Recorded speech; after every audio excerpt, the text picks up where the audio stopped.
Get started, and I can actually browser like this, and you can add your number and text us here. Sure. So when I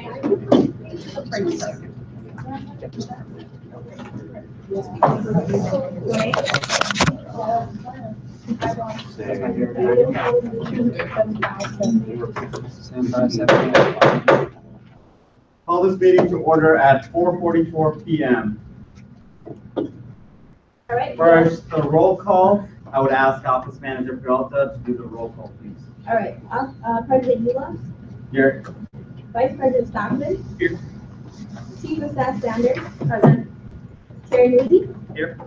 Chair Friends, Chair Brown, here. Chair Sawyer, Here. Advisor Johnson, here. Senator Johnson, Here. Senator Suka, here. Senator Splitzover, Here. Senator Bork, here. Senator Merklin,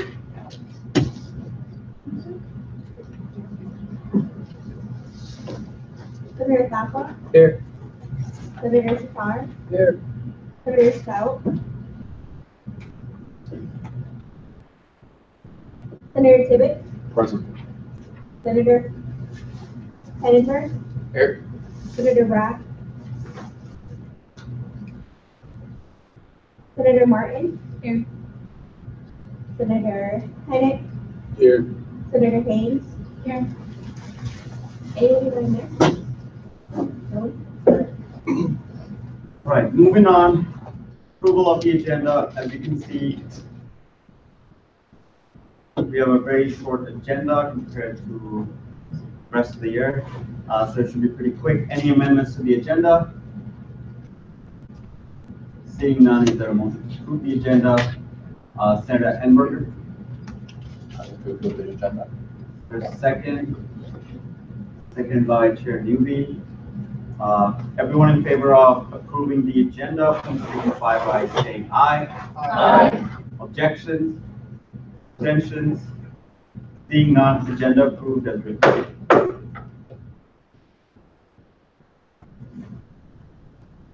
Approval of minutes. As you've gotten in your emails, is there any amendment to the minutes? Chair Brown? My cabinet reports, my name's spelled wrong.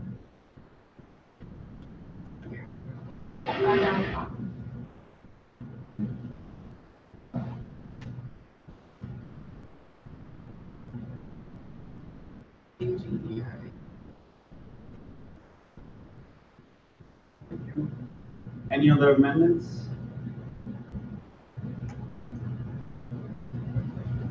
Seeing none,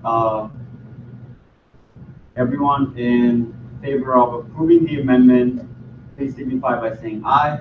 Aye. Objections? Abstentions? Seeing none, amendment approved. Is there a motion to approve the minutes? Chief of Staff Sanders? Motion to approve the minutes as written. Is there a second? Second by Senator Boards. Is there a dissent to approve the minutes? Seeing none, minutes approved as written.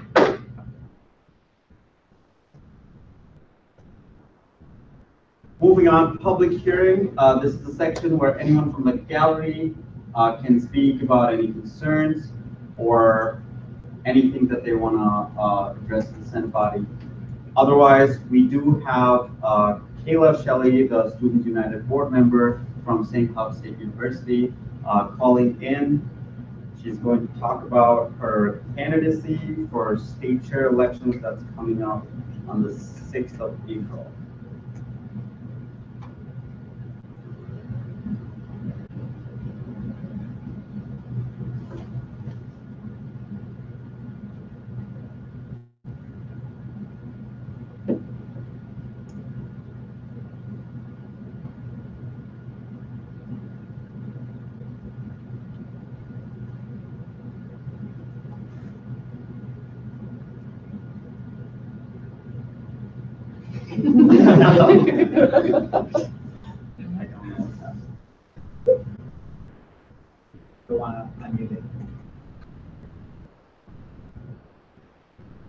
Your computer number.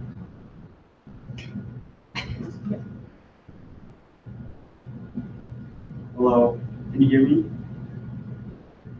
Oh, hold on, they can't hear you. We gotta fix the audio.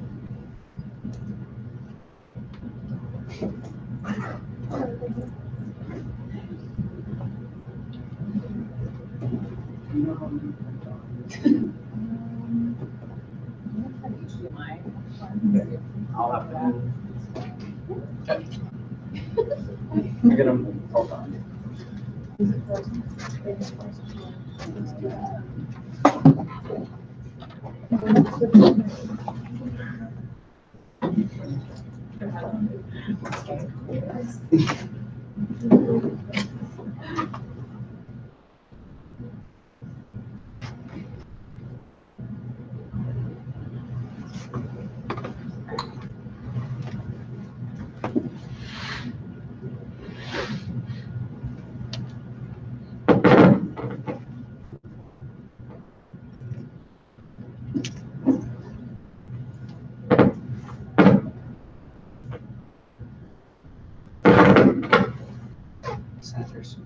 It's not working. Is the mic working? Does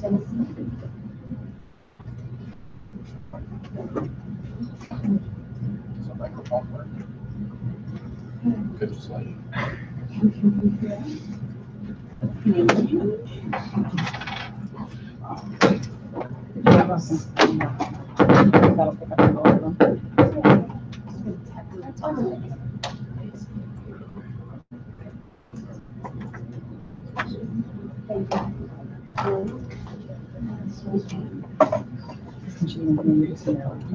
Can you hear me? Well, we can't hear you. You can't hear her.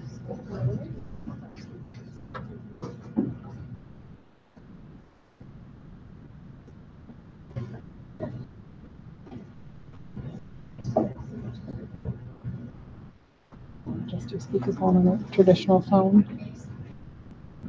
Does the microphone up there work? If we have to have the system on. I was gonna say you could just.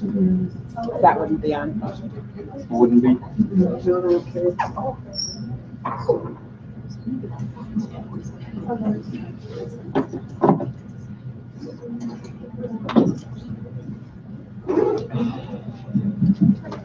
I think it's working. Can you talk? We're trying it. Just calling your traditional cell phone. Okay. Maybe it's on her. About the settings on the web page. She can hear us.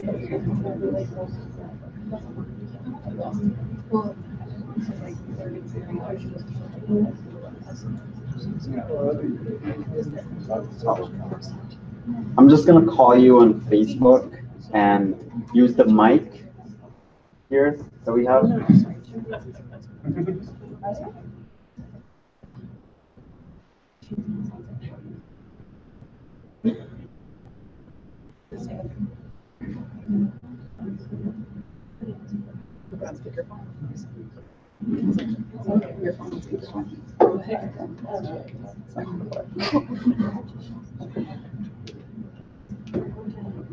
Does she want to call my cell phone?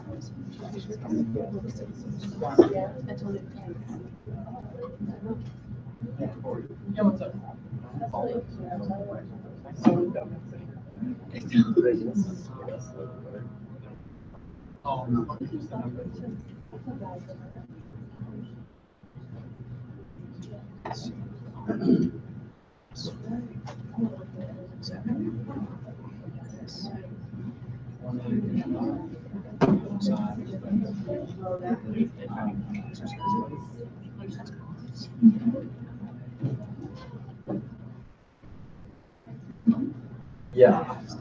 Can you hear me?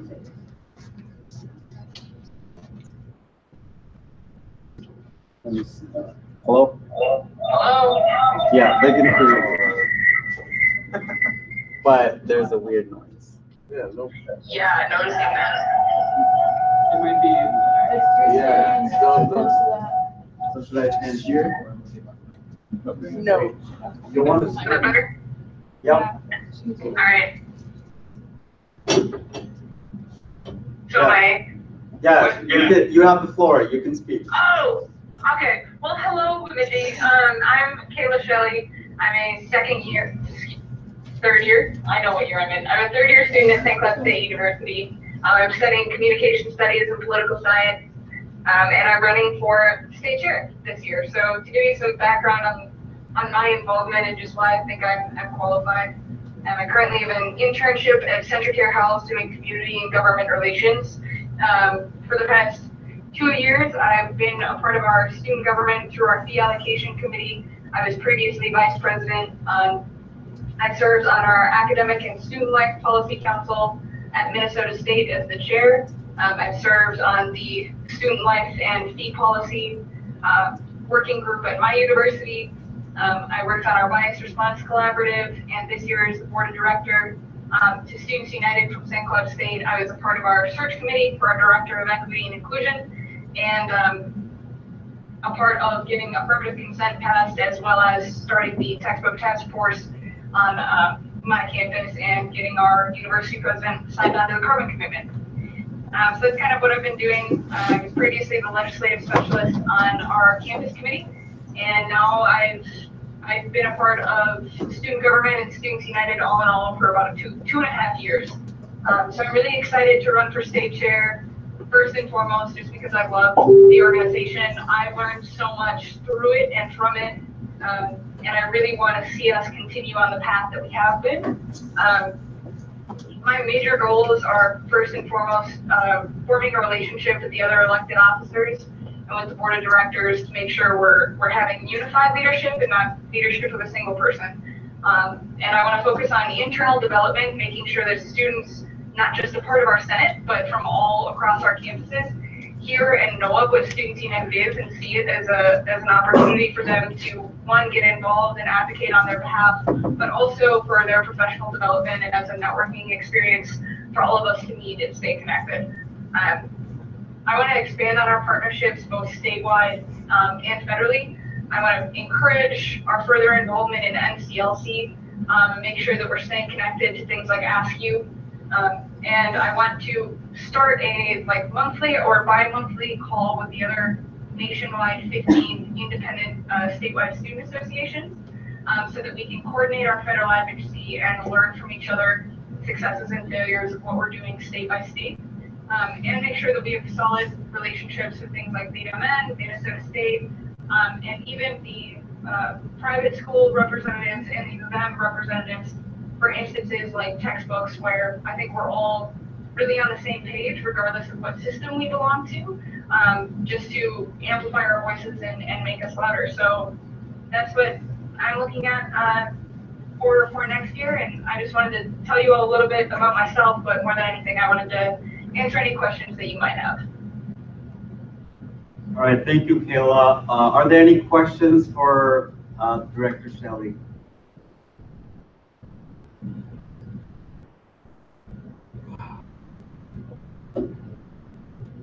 All right, Chair Brown. What sets you apart from the other? The question is, what sets you apart from the other candidates running? I think what sets me apart is firstly my experience. I've been very heavily involved as a board member this year and taken every opportunity that's been given to us to be further involved. And my fluency in both policy, finances, and equity issues, I think really set me apart. I serve on the LGBTQIA+ statewide caucus for Stonewall, representing LGBT+ community members throughout the whole state of Minnesota. And I've spent really the last year on the issues driven around changing policies and reworking financial structures to make sure that we see equitable, inclusive, and safe environments on the university level, but just in the state. So I think that fluency and understanding as well as experience really set me apart from everyone else in the running right now. Awesome. We got another question here, Senator Hennick. Do I speak on the mic or the phone? You can do either. Yeah. Oh, okay. How do you plan to work with other schools that aren't a part of our system? My intention is to reach out to the leaders from things like VDMN and even to the newly elected president of student government, I plan on utilizing NCLC. NCLC is an organization that works to connect student associations across the country. I want to utilize that platform to get connected with the student governments who are a part of their statewide associations, so I can start basically just sending them emails, phone calls, and asking NCLC to help me set up this kind of forum so that we can communicate with one another. And start putting out calls on social media as well, letting people know that we're looking to make those type of connections. Any other questions for Director Shelley St. Cloud? All right.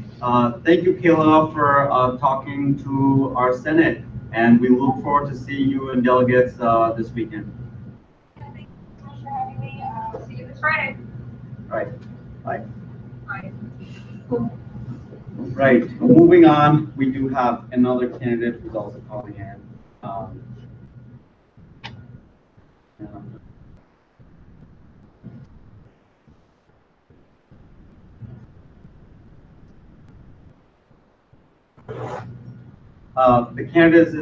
The candidate is Ola from SMSU, Southwest Minnesota State, and he was not on the agenda initially because he reached out to us last minute, and I told him we didn't have you on the agenda, but he urged, saying that there's only 2 days left. Please let me get on it, and I want to talk to you, Senator. Hello? Yes, Ola, you have the floor. Hi, everybody. I appreciate consideration. My name is Ola Abimbola. I'd like to thank Mr. Ola for giving me this opportunity. And it's an honor and privilege to get a chance to speak with you guys. As you may be aware, I am running for student for state chair for Students United. And I believe that the time is right for me to make the step. So to give you guys a little inkling about my involvement with Students United, I have been part of Students United since September 2016. I joined as an action team member initially. I saw a tabling session and I was inspired by the work that Students United has been doing over the years. What really got me to sign up was the fact that students had the power to influence legislature for Minnesota State. Basically, the fact that I'm able to afford to go to university instead of an institution being the same was something that I was inspired about, and I decided to join right away. And this coming delegate will be my 6th delegate.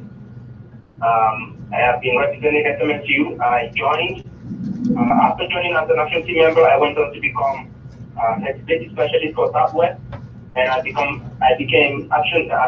became the intern this new academic year. So I was campus organizing intern, and basically there are 3 things that I feel like we can do if I become the state chair for this year. Textbook affordability is something that's been happening to all students across Minnesota State. We've been talking about this for a while, and I feel like there is a lot that we can do. Basically promoting OER. Each university is doing their bit individually, and I feel it needs to come from the top. We need to have a statewide policy, and that's how we're going to be able to have an effect on this. There has been talks about degrees, and I feel it's something that is feasible and sustainable. We just need to come together and figure it out. I have limited time, so that's why I'm kind of just going through this at a fast pace. Also, I believe diversity and inclusion is something that we've been talking about. We actually talk about it more than we actually make any action. So I think it's time for us to make affirmative action on this. Basically, I feel that programming that we have on campuses needs to change in order for us to be more inclusive. Currently at Southwest, what we're talking about right now is student activity programs should be more inclusive. Basically, we need to promote programs that create education for our fellow students. So at our campus committee this semester, we had a program called Diversity Campus, which educated people. It's a fun quiz game that we had that educated people on different backgrounds about music, food, language, and all kinds of things like that. I think that we need to do more work in terms of creating a background. We need to lay the groundwork for this before we start imposing policies on people regarding that. So basically, we need to educate ourselves first. Also, I have ideas about carbon commitment. I wrote a motion on behalf of the SMSU for us to lower our carbon emissions by December 2020. And I feel that we can collaborate with Chapel and Armac in terms of bringing back composting options. Working with big companies, we have a company called Sean in Southwest here that will be willing to help us. Basically, I think we need to have an easier recycling option where students can actually get free water bottles. And also, I feel we need to collaborate with our university administrations more in order for them to sign up for this aggregate. Basically, I'm really happy to have this opportunity, and I promise that I will not let you guys down in order to become a chair, and I would like to thank Mr. Ula for giving me this opportunity. I will entertain questions. Thank you, Ola. Are there any questions for Ola?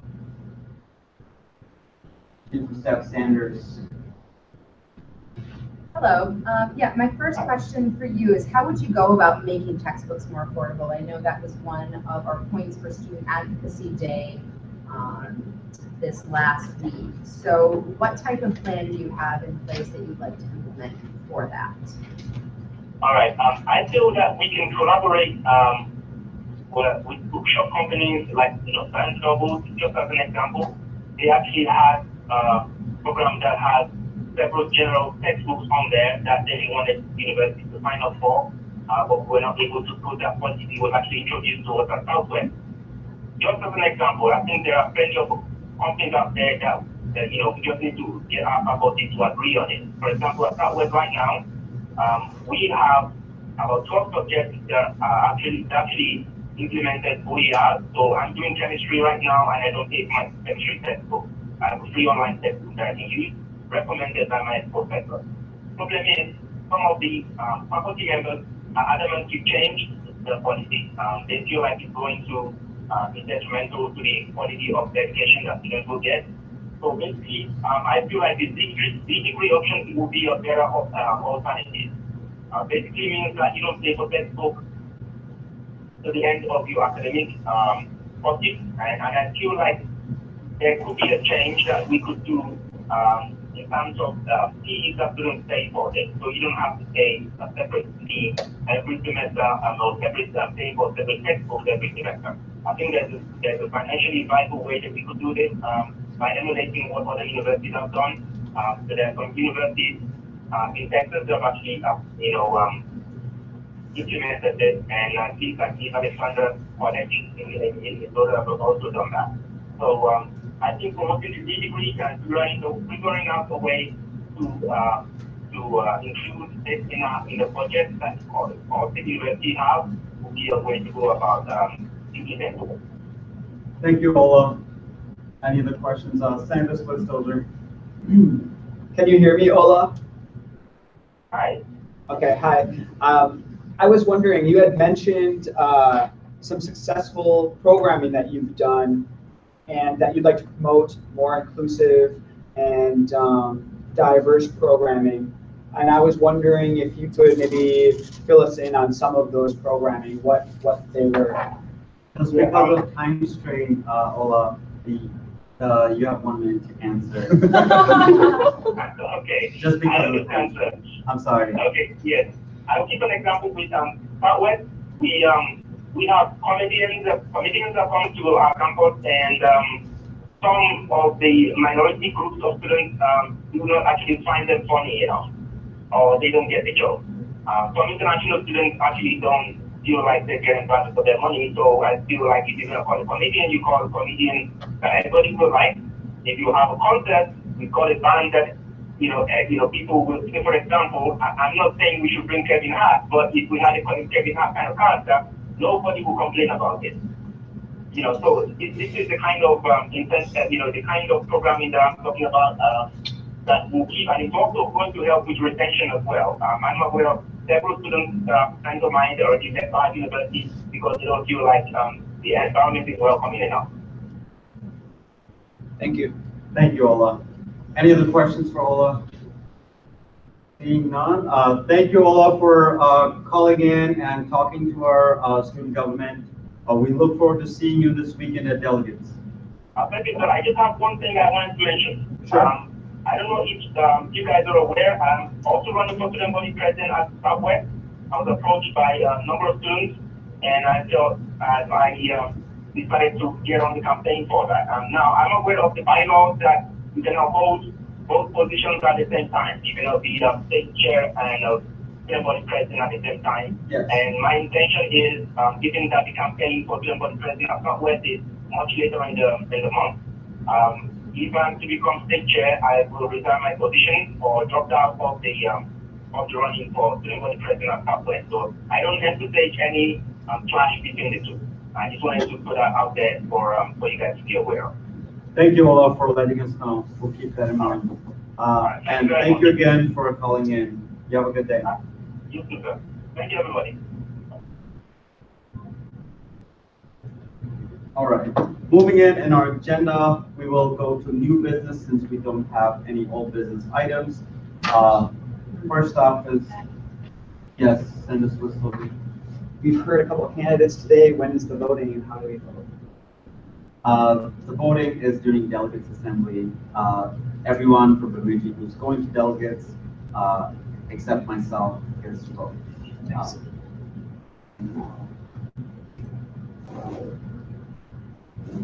Oh, yeah.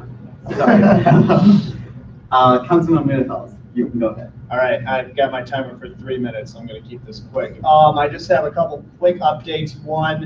Actually two updates kind of related to questions I've gotten, not just recently, but really over the years about kind of campus safety around campus. So I want to give you two updates. One, Xander Timmons had sent me a message about kind of inquiring about speed bumps on Birchmont. Long story short, kind of chatting with our city engineer, we don't like doing speed bumps on streets. They're hard to maintain and they're pretty rough on snowplows.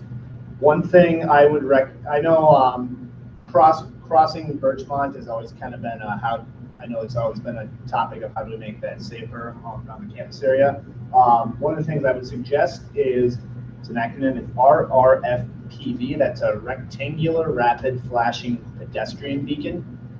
And if that's a jumble of words, I would just say that's what they installed between the bunkhouse and the University Heights building.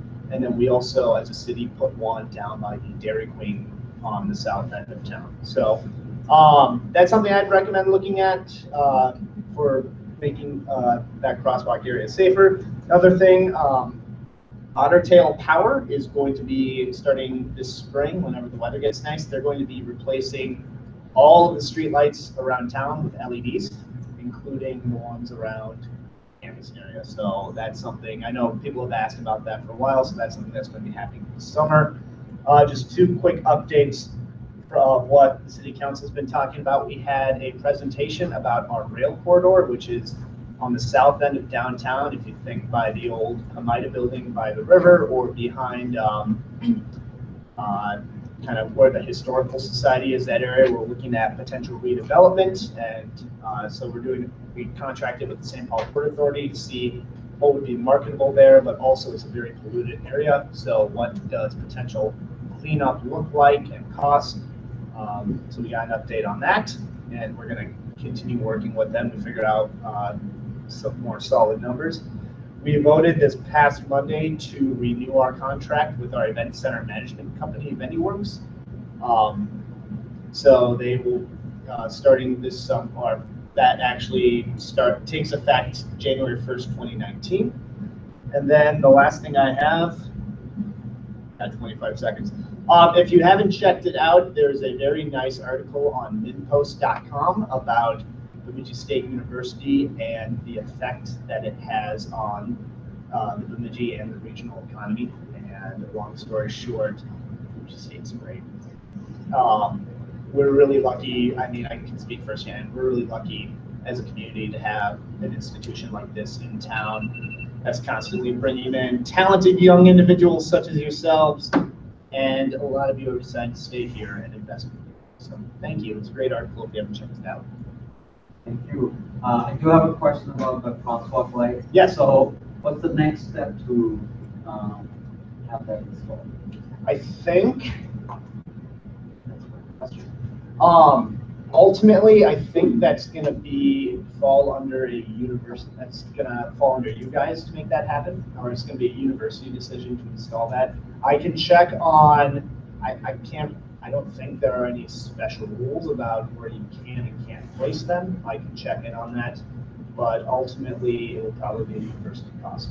So I wanna say 30,000 is what the one by the Dairy Queen cost us.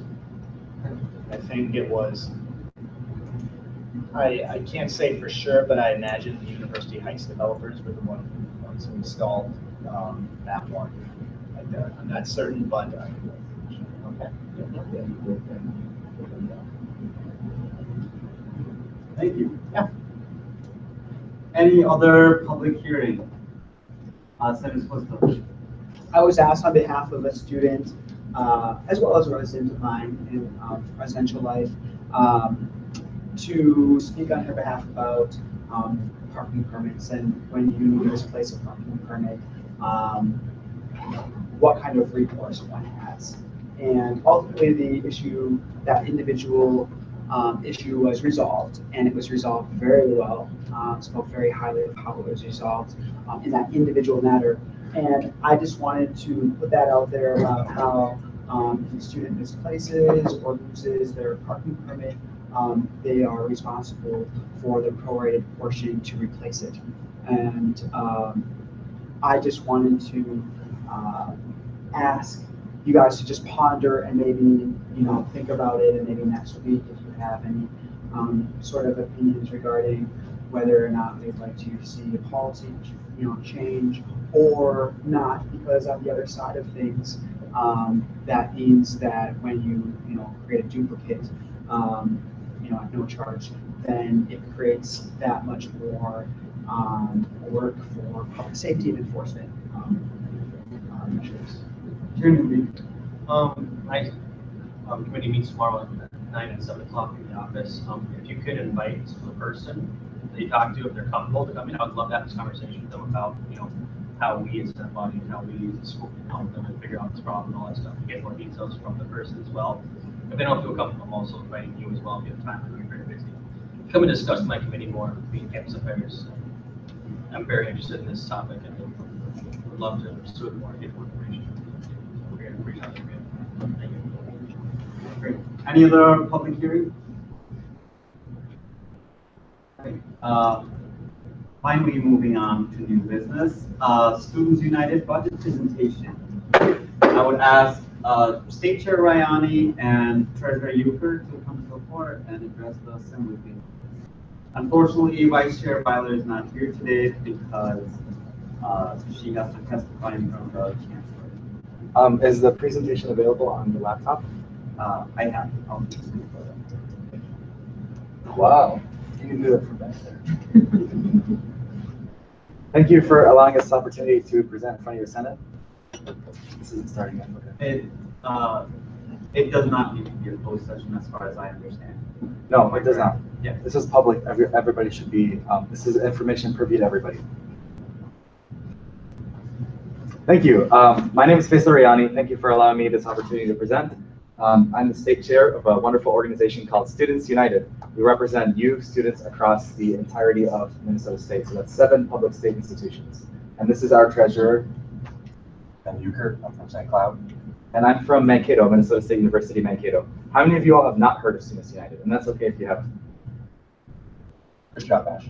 Wow, yeah. Thank you. That's my bad. All right, that's great. So everybody knows about Students United. Have you all attended a delegates? How many of you have attended a delegates conference before? Wow, these are good numbers. Would someone who attended a delegates and really enjoyed it tell us what delegates is all about? No. Anybody? Except not pretending. I can go, I guess. You come up? Sure, please. Yeah, no. Pardon. So, yeah, delegates, I went to delegates conference the last delegates conference, and it was great. It was a great experience because it was the student bodies of all the 7 schools coming together, and then we discussed a few policies, and I got to bring up the bill that I wrote here, and then it was brought up to a state level, and then it got passed over there, which was a great feeling. And yeah, I will keep all those memories and hopefully go back and delegates again. Thank you. Thanks for sharing that. So it's kind of like student government on steroids. You pass a bill here, but it goes on the state level. And so this entire organization called Students United will advocate on the bills that pass. And hopefully they're bills that are relevant and impact the entire state. So for example, if you want a bill that is impacting different universities on the campus level, that may be something that different universities have to do.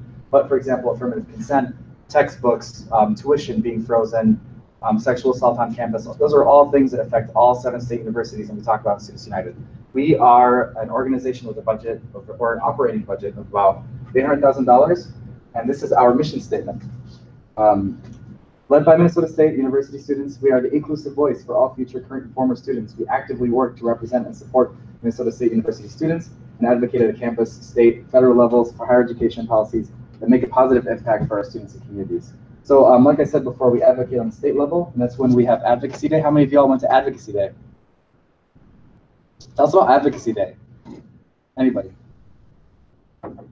I was looking at you. We were making eye contact, so you're doing this now.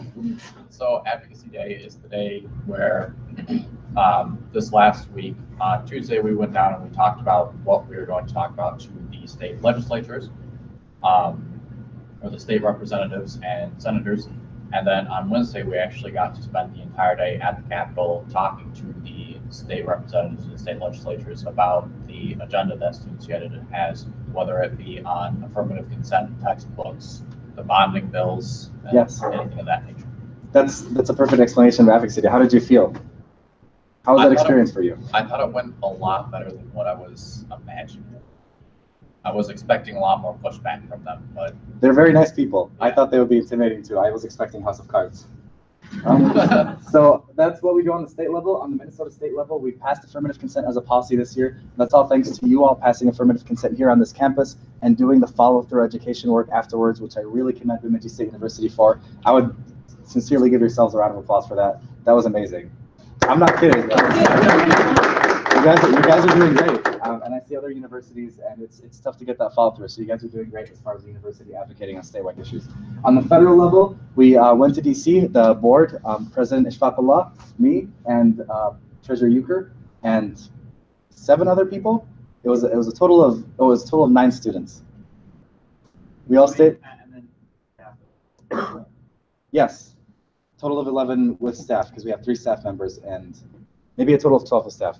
The numbers don't matter. It was a great time. We went to DC and we advocated and we talked. It was basically Advocacy Day, but in DC we met with people, meetings back to back to back, and they really enjoyed seeing us there, seeing students connecting with us, putting a face to the issue. We advocated for federal issues such as the Pell Grant, Perkins Loan. There was a textbook bill for open education resources that was on the line, and we also advocated for Title IX changes. So that's just to give you a little bit of the idea of what we do for state advocacy and federal advocacy and just what we do for you. Students United is an interesting organization because it's hard to quantify what a union does for you. You can't say that for an organ, like if you work for like Google or like Pepsi, you can say this is our return on investment in dollars. We can't show you a return on investment in dollars, but we can show you by the experiences that we give you that we advocate on your behalf. And the big thing is if Students United didn't exist, you would not have this voice advocating on your behalf in the state, federal, and on your own campus level. And that's a world that I don't like to imagine, because even though people are kind and nice, when you are not at the table discussing, you are basically out on the table. If we're not out here advocating for tuition to be frozen, for textbooks to be free, people are gonna raise up tuition because people are gonna be like, students can pay more and they can bear that burden. But the state, the federal government need to invest in our students. They need to provide universities with more money because education is understanding. Understanding is peace. So that's what Students United is. Next slide, please. This is all stuff that we did, but I think I covered the why of why we exist, so I'm just going to skip through this for the sake of time. This is, and now we're going to go through the budget presentation with Treasurer Euchre. Okay, so I got to see a show of hands about how many people have gone to delegates before. How many were at the last delegates where we got to talk about the budget? Actually, that's actually still about the same number. Good. So For those of you that got to see it before, it'll be kind of a little bit of a recap, but for the rest of you, hopefully a decent number of you are going to be going to this upcoming delegates this weekend, and then we'll get to talk about it more, but this is your chance to get a kind of a sneak preview and prepare some questions and feedback for us. So when we're making fiscal decisions in the organization, it's a little bit different than a typical decision-making process. So the board of directors, by definition, are the ones that have the control of the organization, telling us what direction they want to go over the next year. And so any financial decisions they have the final say in. Next, we have the key leaders in it, myself and the fiscal team. So essentially, the fiscal committee meets. We make sure that everyone is as informed as possible about the different financial decisions the organization is making, about different financial hurdles we may be facing in the future. And then working with that team and myself, we get the feedback from you guys to tell us what do you guys want to see over the next year about, what do you want the organization to accomplish? What positions do you want to see filled? Do you want to see new types of advocacy? Are there things maybe you want to see less of? And we take that and we bring that to the board of directors and giving them all the different feedback and opinions that they need to, make so they can make those decisions going forward. Finally, we have our resources, our officers and our staff, and they're kind of like the hands and fingers in the organization. They're the ones that are helping us get any information we need, reach out to the people we need to reach out to, and overall just working with us to collaborate on any different projects we're working on. Slide. So with the budget process, it's first proposed by the treasurer and my team. And so essentially we come up with a couple different draft budgets. In previous years it was one. This year we decided to do a couple, so that way you guys have a couple different baselines to work off of. We take those draft budgets, work on them as well as we can, then we give them to you guys. So at the last delegate, you guys got to see what we've worked on so far, gave us some feedback. And so next, both at that delegate and this delegate, we take that feedback, and then you guys will give your official recommendation to the board of directors, and you'll say what you want to see out of the organization. They'll take that feedback and use that to decide on what they want to do with the budget for next year. And so they're the final choice. After this upcoming delegates, we'll have a board meeting, and that's when the board will vote on what they want to do for next year. Things to remember when looking at the Students United budget. So how many of you understand the Students United fee? A couple of you? So essentially, when you guys register for classes, each of you pay a per credit fee. It's 47 cents per credit. If you're within the band, it would fall at the 15 cents level, or 15 credit level, excuse me. And so it'd be about $7.05 at 15 credits a semester, and 30 credits a year would total up to be $14.10. And so essentially, this comprises of our operating revenue. This year is about $740,000. Next year, since we have a slight decrease in enrollment projected, it'll be about $720,000. And if we were to do a fee increase, it would have to go through the board, and then the board would vote on it, and if they voted yes, it would go to the system office. And the system office would then get to say whether or not they would permit it, because they get to control the university fees as far as what is or isn't allowed. So it'd be a two-step process. Next slide, please. And then does anyone have any questions about that, first of all? Can I add something to that? So you guys know about the referendum, that if we were to increase any of our fees, more than 2%, then we would need to have both a student body vote, and it needs to be passed by 51% of the voting participating students. But Students United fees is exempt from that itself. Just let you know that. Thank you. It also doesn't fall within your university's cap, so I don't know exactly what your cap is, but if your university says you can only raise fees so much per year, our fee is outside of that. So we can adjust it year by year based on what needs to happen. However, we haven't had a fee increase in a significant period of time. We had a small one last year to accommodate for the fact we had a new staff position, the Equity Inclusion Director. Prior to that, we hadn't had a fee increase for 11 years, I believe. So how do we pay for everything? Like I said, we have our student fees, 47 cents a credit. It's actually $740,000. We about had another about $14,000, $15,000 come in from our gala. So if any of you guys were able to attend that, probably got to enjoy it. Next, we have our building fund.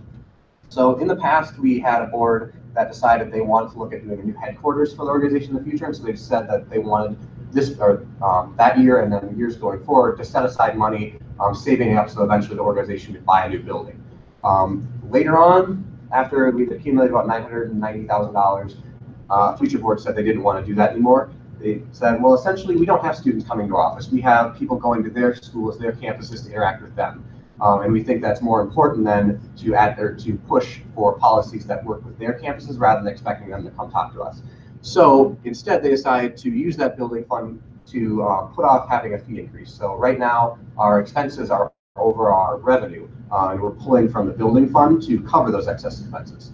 Right now, there's about $647,000 in there. It would last, depending on enrollment, another 2 to 3 years, most likely, before it'd be out of money, or we'd have to look at additional cuts to compensate for that. Finally, we have our reserves. This is kind of our emergency money if there were to be some sort of legal or insurance or any other kind of like emergency come up. We would be able to cover it with this money. It's 6 months of operating costs, about $466,000. $466,000. Next slide, please. So I kind of went over that. Next one. Does anyone have any questions about the building fund or how it was used? No? Okay. We also have a scholarship programs budget. You guys don't really have to worry about this because it's separate from our regular budget. Essentially, all the money in these accounts comes from fundraising and endowments and grants that we've received in the past. And we only take the interest off these accounts to pay for scholarships we offer to students. So essentially, these only grow. And the more fundraising and whatnot we do, the bigger these accounts are, the more interest we have to give out to students year after year. How many students did we have give out scholarships to this year?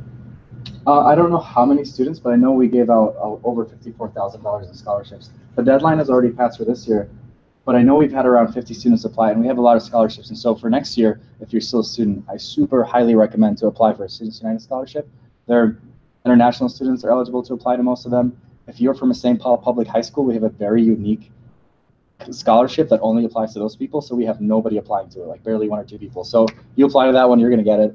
Apply to our scholarships. They're meant for you guys. Definitely, like, don't forget about that.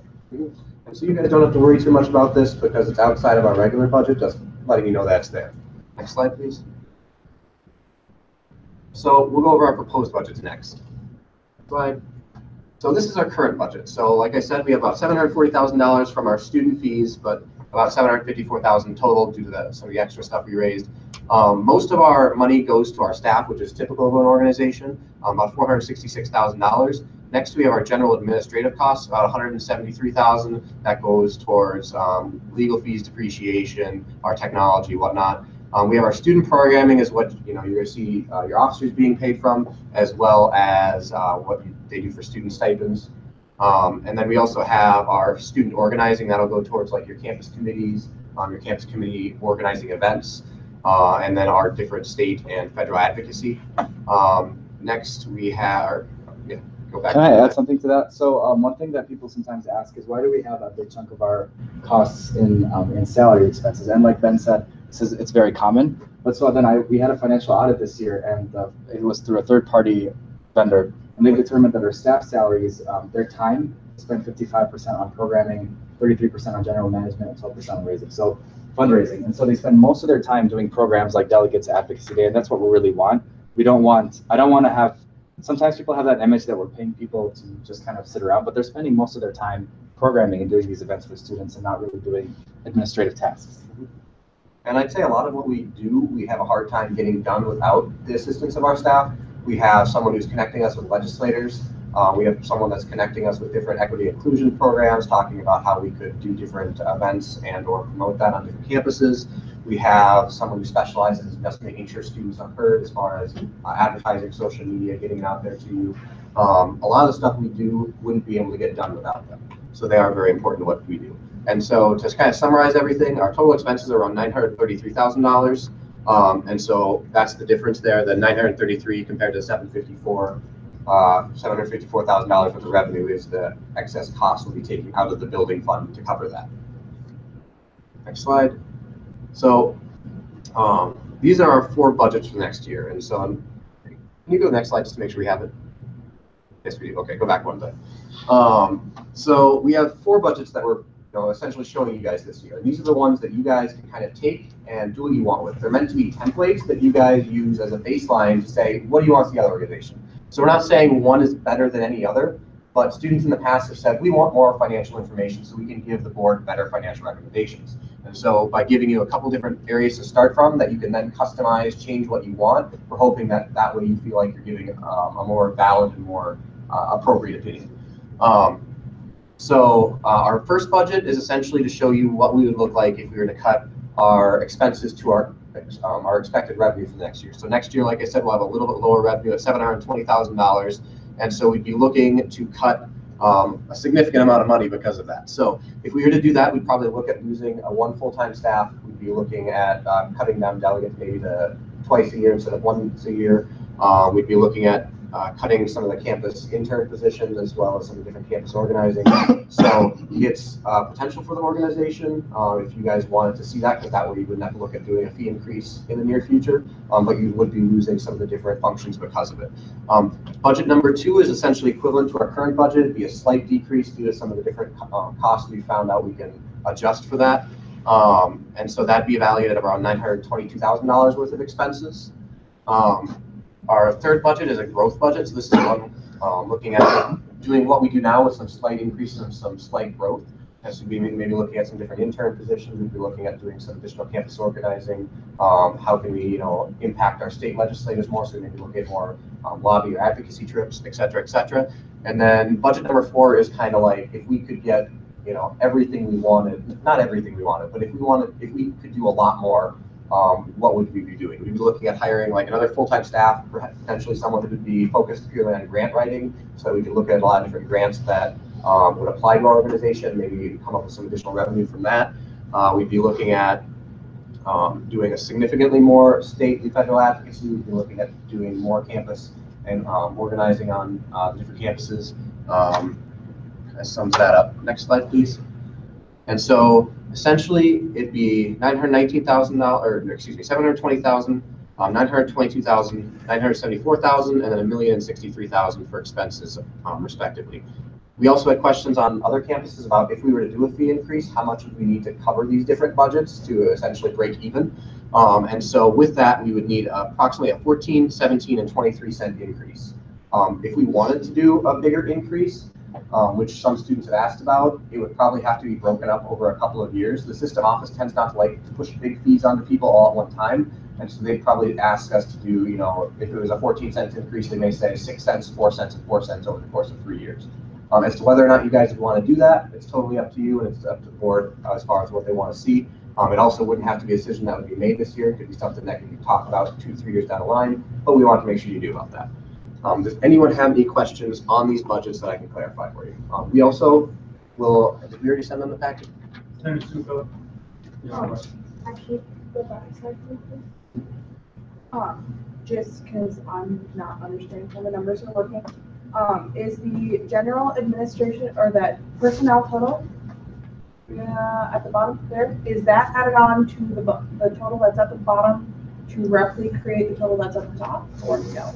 So this is our revenue. Yes. So that's essentially, that's just to compare to our expenses. So for our expenses, essentially these 4 numbers will add up to whatever is down here, and those expenses will add up to the total that's on the next slide. Okay, thank you. Yep.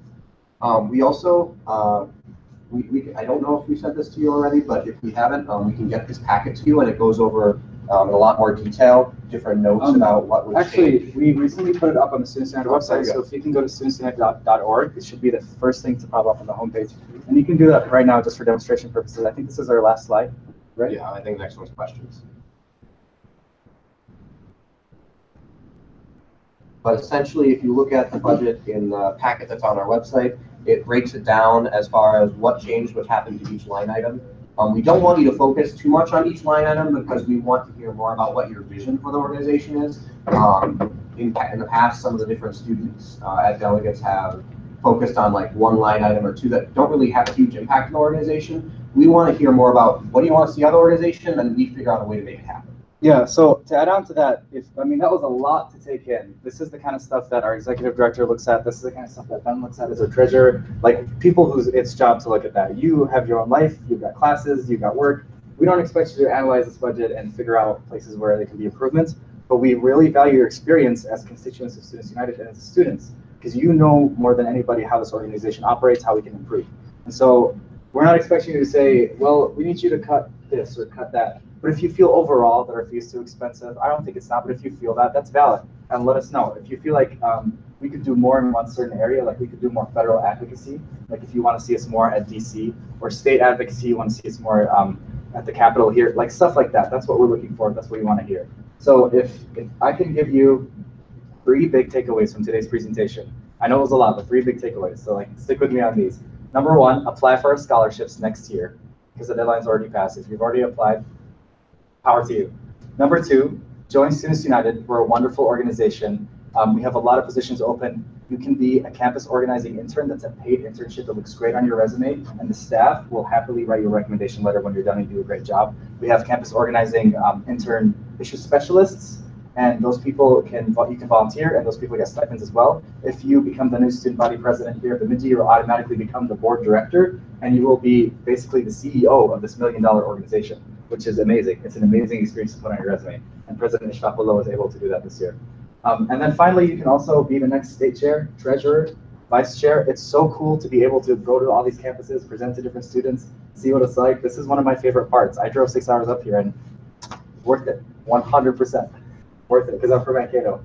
So those are the three things. Join Students United, look at our scholarships, and the last thing is look at this budget, but don't like think too much in the details. Just tell us your experience, share your experience as a student. And there's a link on our website where you can anonymously put in your comments. So if you have something to say that you're like, I'm not sure if I want to share that publicly, you can put it on here. The board will see that, or you can communicate directly to Board Director Ishfaqullah, and he will happily hear you out and present all your concerns at our budget proposal meeting where we decide our fee. And so to note on the different applications we talked about, if you want to apply for state chair, the application is due tomorrow night. And so by 5 p.m.? 5 p.m. 5 p.m.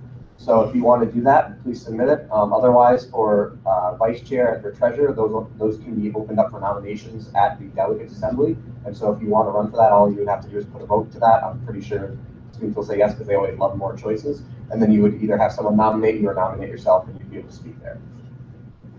But otherwise, just jumping back to the budget, does anyone have any questions about anything? Any experiences that you want to share about our organization as a student, things that you like, things that you don't like? Just to add to what State Chair Rayan said, you can look at it anytime after this meeting, as well as at the Delegates Assembly. For those of you who are going there, you can talk to your fellow senators, ask for inputs so that you can represent them and their inputs at back to the conference. We are going to be discussing this in detail, and you can actually take your time and look into it. But are there any questions right now? One question. Yeah, Chief Staff Sanders. So last week was my first time doing the Student Advocacy Day. That is a once a year program or once a semester program that happens. So I'm glad that you brought that up. It's a once a year, and we do it because it's the legislature is in session at this time of the year. I personally would love to see that be once a semester, if at all possible, because I feel like it was a great experience, and I really feel like my voice was heard when I was talking to the legislators. I really feel like they were very apt to hearing what we as a student body wanted to see. So whatever can be done with the budget and with that, I would be all for it. So with that, I turn to Senator Enberger. Thank you for that feedback. We'll take it back. Going back to that, maybe twice during second semester will be better, because first semester, since the Minnesota state government it's only going on half the year, so first semester will work out very well. Senator Hennick. Would it be possible if like a campus Students United organization, each campus was like given a fund, fund their each own campus like advocacy day? Would that be possible? I mean, essentially the board could approve anything like that. It would be up to whether, it'd be up to their discretion as far as whether or not to partner with the different schools in that way. Okay. But theoretically it would be possible. So you're thinking multiple advocacy days throughout the session? Yeah, maybe like the one regular Students United advocacy day, and then like Bemidji would have its own where we bring some students in. And then, Mankato has one during the session, but they're not on the same day. Those ones. So what I'm hearing is more state advocacy. Am I correct in hearing that? Yes. You want to meet more with your legislators. You want to expose students to legislators. And it may not be necessarily exactly in the form of multiple advocacy days or two big advocacy days or many small advocacy days. You want more state advocacy. I mean, that's definitely achievable. And I think me and Ashra, we hear you, and we will get this done. Just to answer Senator Hennick, though, Bemidji does have its own advocacy. Yes, I know the town itself, but the university. I know it's probably a suggestion. I'm guessing for all the other. Yeah, so more state advocacy is what I'm hearing as well. Thank you. Yes, thank you for your feedback. If there are no more questions, would you stand for a chant, Chair Shkapula? So this is a chant that we do at Students United. This is we came up with this to empower students and to motivate students to the spirit of advocacy. So I'll let the State Chair Rani start, and if you all could join us, that'd be great. Thank you. So you want to beat all the other campuses? This is going to go on the Students United Snapchat. You're going to be, I mean, you're fighting against Winona, Metro. Metro had 9 people, but they outbeat everybody. So Bemidji's got to perform. Okay. So is it like, what do you mean like how we outperform? Is it like Energy is everything. Energy is everything. Loudness, energy, charm, your smile. Like you just got to be into it. Yes. If you want to stand, you stand. Like do what's in your heart. So when I say students, you say United. Students. United. Students. United. Students. United. That's it. Now let's do that standing at twice as loud. All right, that was a test run. Are you ready for the real one? We got full-time people joining in. You're honorary students today. Yes. Yes. All right, ready? Students! United! Students! United! Students! United! Go! Give yourself a round of applause. Thank you, everybody. I'm going to drive back because I have to go to the gym before I go to sleep. It was wonderful seeing all of you. And I look forward to seeing some of you at delegates. The rest of you, I'm sure I'll encounter later in life as we are both successful in our careers. Thank you. And if you also have any questions before this weekend, you can reach out to either of us. My email is treasure@studentsunited.org and his is statechair@studentsunited.org. Thank you. Thank you both.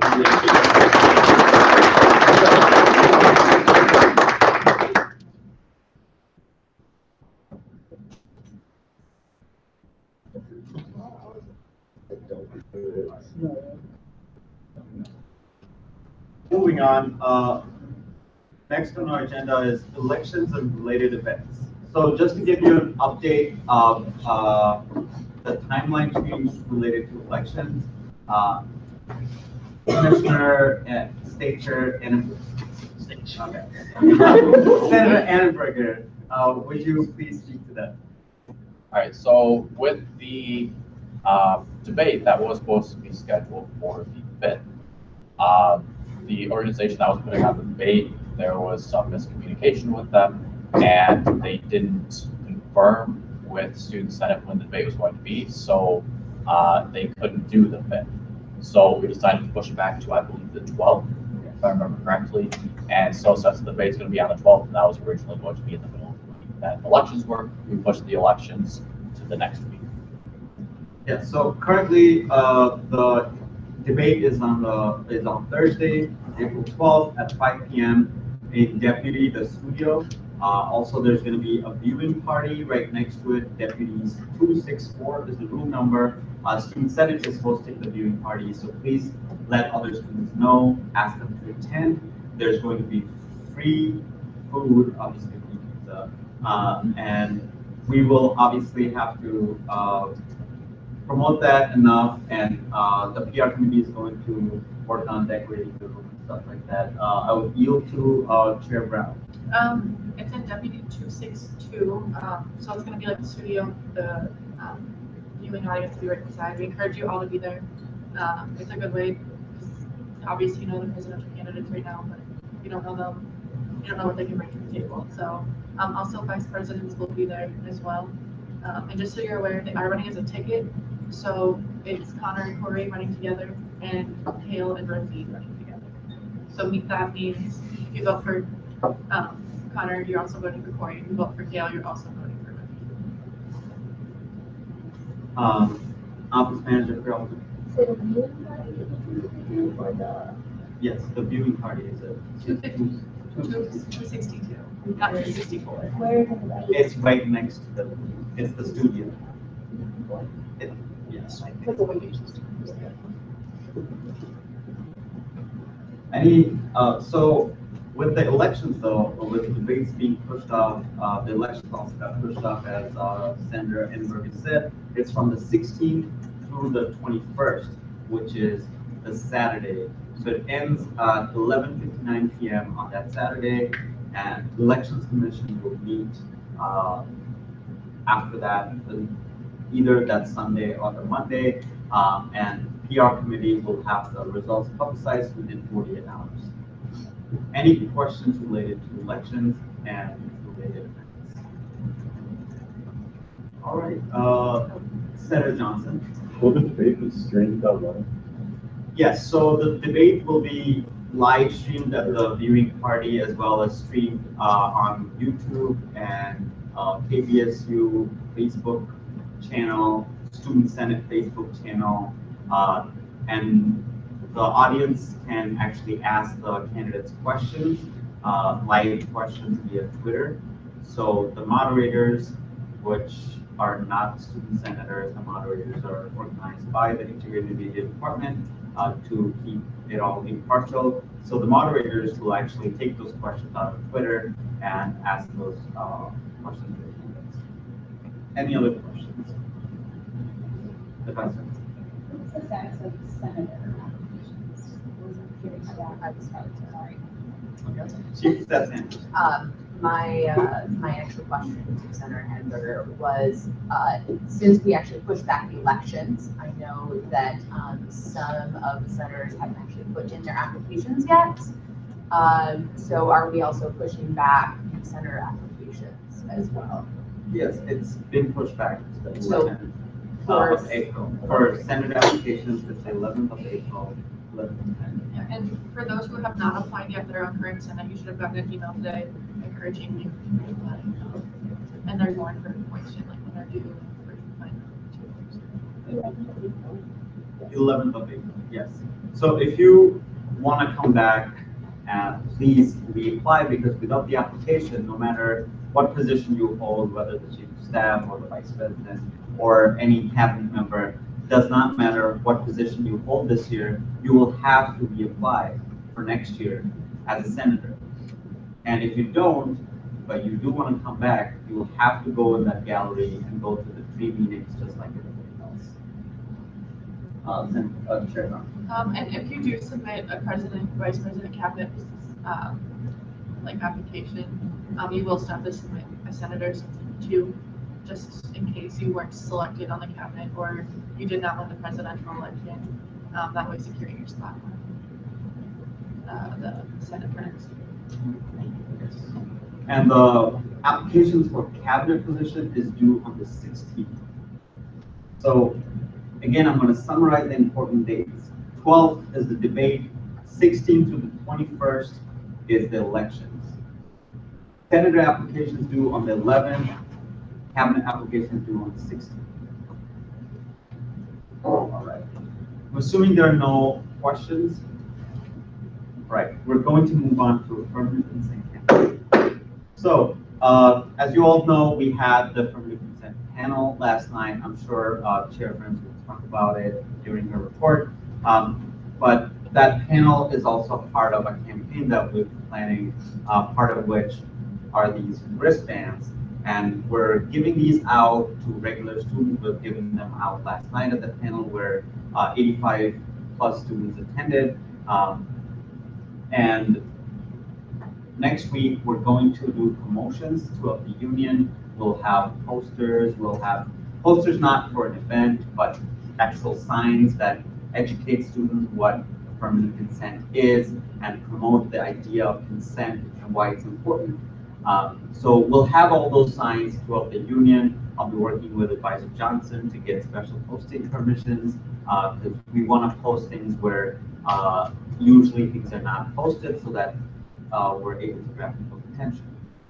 So as part of that, we did plan to have a sit down of senators sitting down in a circle between the upper Hobson and the lower Hobson sometime next week.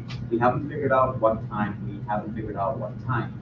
The idea would be if we sit down in a circle, then we'll have signs. We'll talk about affirmative consent. consent. And obviously students passing by would wonder what's going on. Why are people just sitting down over there and they're gonna ask us questions? And we can inform them about affirmative consent, ask them, answer their questions, and they could possibly join us, and it could turn into a peaceful demonstration promoting affirmative consent and raising awareness of sexual assault and sexual violence. So my question to all of you is, what is the feedback about this idea, and what time do you think we should do it? What day do you think we should do it? Office Manager Bill. So the space between the upper Hobson and the lower Hobson, that terrace area. Yeah. Okay.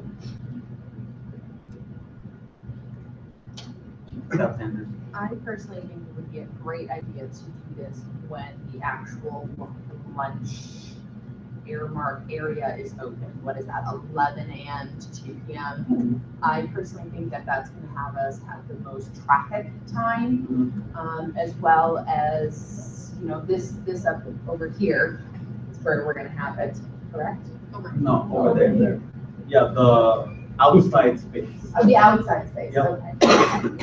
So I think that that's going to be the best time to do, people are actually going to be coming in and out for lunch and so forth. Just to facilitate the discussion, I will pull up the letter. Yeah. Also,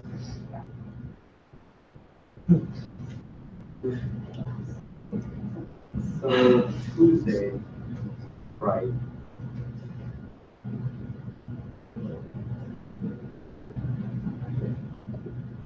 So it looks like it's 38. Yes, 70. I don't have like official say on this, but from doing Way to Waste, it's a lot busier in Lakeside Monday, Wednesday than Tuesday, Thursday. So maybe we'll want to lean towards a Monday or Wednesday. Okay. How about if we try to switch the location to indoors on Monday? What would be a good indoor location? Chair Brown. I think we're tabling this at, or either there, down on Lakeside, or how the stage is put up along windows for those two locations. Chair France. I think that the stadium along the windows could work, but I am worried that if we move it indoors, it's going to be like another person takeaway. That happens all the time. And students are already used to ignoring it. So I'd rather have it outside where they're actually like, okay, what's going on there? Senator Martin. I think the major issue with tabling is where tabling is done at. It is very kind of cut off from where the majority of students are down in Lakeside. And obviously it's very easy in where tabling is at to walk past people who are tabling. I do agree that you brought up that concerned students are just going to walk past, but if we are down where like the stage is and kind of where the circle tables are at, it's going to be much more front and center, and also students would recognize it more, I guess. But I do think if we could pick a nice day outside to have it outside here, that would be best instead of inside. So that's just would that be Senator Haynes, followed by my only suggestion is if we would have to have it inside, maybe that area where there's a bar is good, because where you mean like, you know where the Scandinavian room is, and there's yeah, like a literal bar. Okay. Chair Brown. I know we live in Minnesota and weather is very unpredictable, especially us being almost a week out. If we could possibly finalize our decision later on in the week, possibly like this weekend or on Monday, if we were to do it inside or outside. So Friday, Chief Sanders. Real quick, I know that we all hate the third winter that is happening right now. However, I'm guessing everyone has winter stuff. That's it. You have your hats, you have your boots, you have your jackets. So I personally believe that we should do it Wednesday, and Monday or Tuesday, or Monday and Wednesday are the best times to get traffic. it's supposed to get snowy or rainy, but it's also the warmest. We have umbrellas, we are ready for the weather. And I also think that's gonna give a little bit more of a statement that we really care about what we are standing up for if we're outside in this weather. And I think it's gonna really make a bigger impact. That I yield. The Senator Sukup, did you have something? Senator Martin. The only concern I have with that is if it is, like raining or whatever, we don't know, on, is it Wednesday? Are students going to be outside? Because we want the most attention from students and for students to be talking. So. I have Senator Haynes on the speakers list, followed by Don. All I was gonna say is I love the sentiment, but I think that less people will stop if it sucks outside. Dr. Grant. I'm gonna disagree with you a little bit. I just looked at the weather app, it says 39% chance of rain, okay? 5 students sitting in a circle outside, you gonna go look. Just, that's people. I think the message is impactful to where if you were to do that, it's gonna draw attention from a number of places. And remember, you guys are all connected by your phone, so people are gonna know what you're doing. So I agree with what Chief of Staff Sanders is saying. Put on your coat, get your umbrellas ready, and those sorts of things, because I think it's gonna have a lot of impact in terms of what you're trying to do. So, I understand. Let's be inside. We want to be safe and warm. I get that. But I think if your aim and intent is for impact, you'd be outside. And just prepare for whatever that's going to be. So that's probably going to be your best course of action. I mean, if it's about getting the message out, if it's about looking at those sorts of things, stuff like that. So there's that. Let me put on my dean hat. Time, place, and manner. So I have, okay, I know your time, I understand your place, but I want to make sure that you understand what we talk about when we say manner. So as long as we're not, causing huge disruptions and those sorts of things, you're going to be fine. And that's you, not people coming and saying that's another issue that I would look to address. But we also have to think about those as well. Anytime that you're saving demonstrations, you have to think about those two things. So 2 things real quick.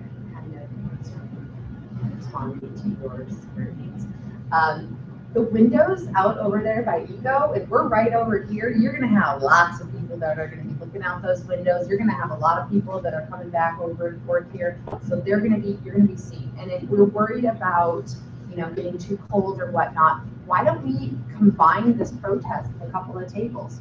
One table out here next to these major windows and one table over there by Eco grounds, so that people can actually, if they walk by, they can say, all right, what's going on? So then that person at the table can kind of explain it as well. And then we can maybe rotate in and out, so you'll have an option to get warm again. Does that make sense? So look, you'll spend half hour at one table, go outside for an hour, and then spend another half hour at the other table, making sure that you're not going to be outside the whole time, but you're also making that impact statement. With that, I yield. Now Senator Sukup, followed by Chairman. I had a very similar idea. My idea to that was still have the students out in the middle of, I'm gonna call it the quad or whatever is here. Have them out there, but you could have a rotation of students or student who is at least in this upper portion of upper portion of Lower Hobson, right before these doors out here, that, when people are looking out the window and like they're interested in what they are, you could have a student senator or someone, if they would like to help us, give like what we're doing in case the person, let's say, isn't dressed for the weather and doesn't want to necessarily want to go outside, but is still interested in what is happening. So table for information is what I'm hearing, Chair Brown. Just a question. I know we talked about a coming possibly useful demonstration from this. How does this fall under the enforcement policy? Because I know you We have need to the get university. permission from the House Coordinating Director. Obviously, that's why I wanted to have this discussion so that we can decide what exactly are we doing, when are we doing it, so that I can ask for that. Okay, just one. Thank you. Any other feedback? So what I'm hearing is 11 to 2 is a good time. What I'm hearing is Wednesday is going to be warmer, but then there's also a chance of rain. At the same time, tables for information. So we were already planning to have tables down in Bayside to give out our promotional materials, such as the wristbands and handouts and all that stuff. So maybe we can switch those tables to the Eco Grounds Terrace Lounge and have a big sign saying that come check out what's going outside. And then they come to the table or look out the window, something like that, something that grabs people's attention. And then the person at the table could explain what's going on, hand them a promotional material and a handout that explains what affirmative consent is on the wristband. So I still want to make sure which day we're doing. And I want actually a motion on the table so that we can have this out of the way. Chief Steph Sanders.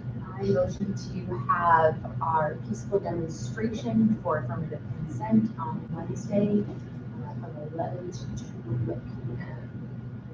Is there a second? Second by Chair Brown. Discussion. Chief of Staff Sanders, would you like to speak on the motion? I think I've said everything I need to say, and I think we all are in agreement. Okay. Any other discussion? So I just want to discuss one thing. How many of you are actually going to be available at that time? Can I just give hands? Okay. Question, Senator Boyd. Is it like we can be there, but if we have class, we Of course, yeah. You don't have to book your day from 11 to 2. We just want at least 5 people at a time, at all times. So I'll say maybe 11 to noon, noon to 1, 1 to 2, 3 slots. You choose whichever works for you. So with that, can I ask who are going to be here next week? Okay, who can be here from 11 to noon? Okay, so who's ready this time? I will. Okay. So we will count 1, 2, 3, 4, 5, 6 for 11 to noon. Noon to 1. 1, 2, 3, 4, 5. Are you getting? Okay, let's go back to 11 to noon. Yeah. Maybe. 11 to noon.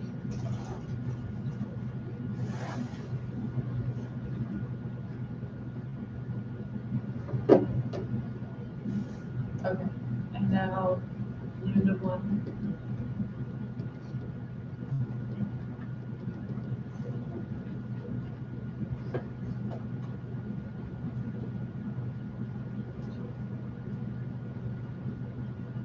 And 1 to 2. 5.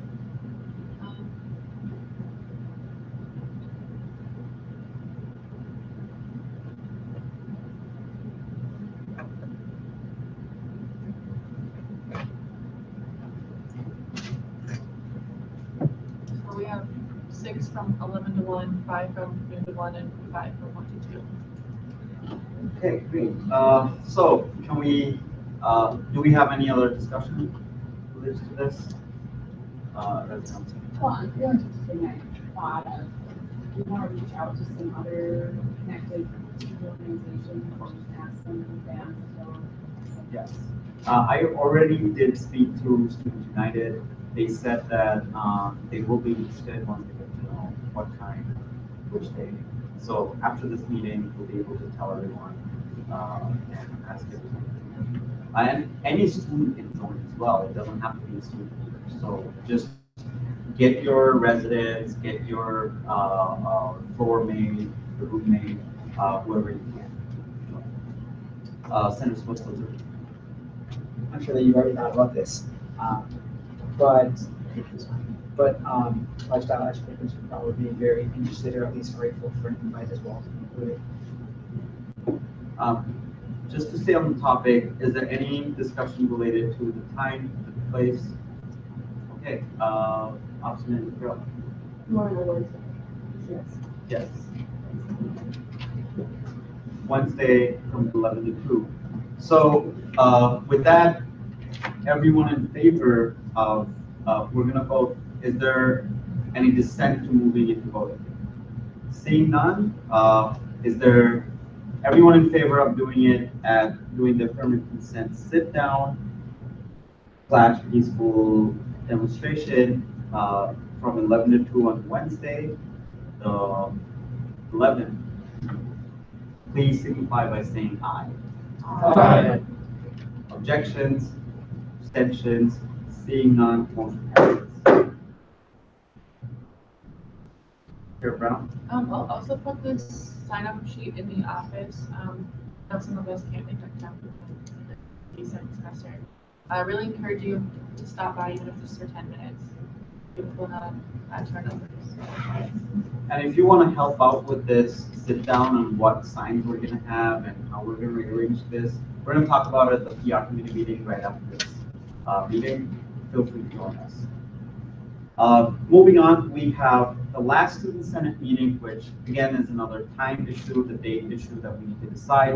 Currently it falls on the 25th. However, 25th, we have the Sunsplash and our Beaver Points auction that very day, this very same time, and due to weather conditions, if it doesn't happen outside, it'll have to be inside and possibly time will used. Regardless of that, I would encourage not having a meeting at that time. So I was thinking about the 24th, the Tuesday. I know we have meetings on Wednesday, but Tuesday there's no classes. It's a reading day. So, Chief of Staff Sanders. Is there a reason why we want to do it Tuesday instead of Thursday if Tuesday is a reading day?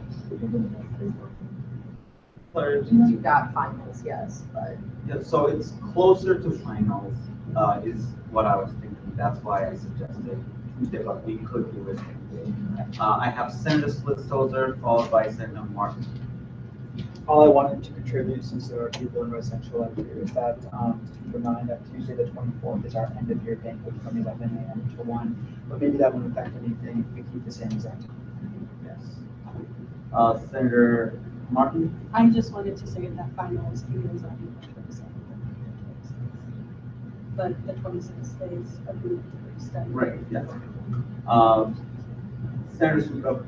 I was also making a clarification that the 24th is actually a faculty work day and faculty and staff work day, and the 26th is reading day, just. Okay, but we don't have classes during the day until 4 p.m. Dr. Tran. Correct, yeah. The final is the 11th, that's due to, like, it's due that day, so. It's such a conversation we have to take. So you want to make sure, if you meet, just make sure that that's on the agenda. Any other discussion related to this before we go into motions? Chief, that's Anderson. Okay, so what is going on the 23rd? How are Mondays with the RAs and everything else? I've seen a lot of negatives, so I retract that statement. And well, I just want to add, I just want to clarify, Tuesday the 24th is no class day until 4 p.m.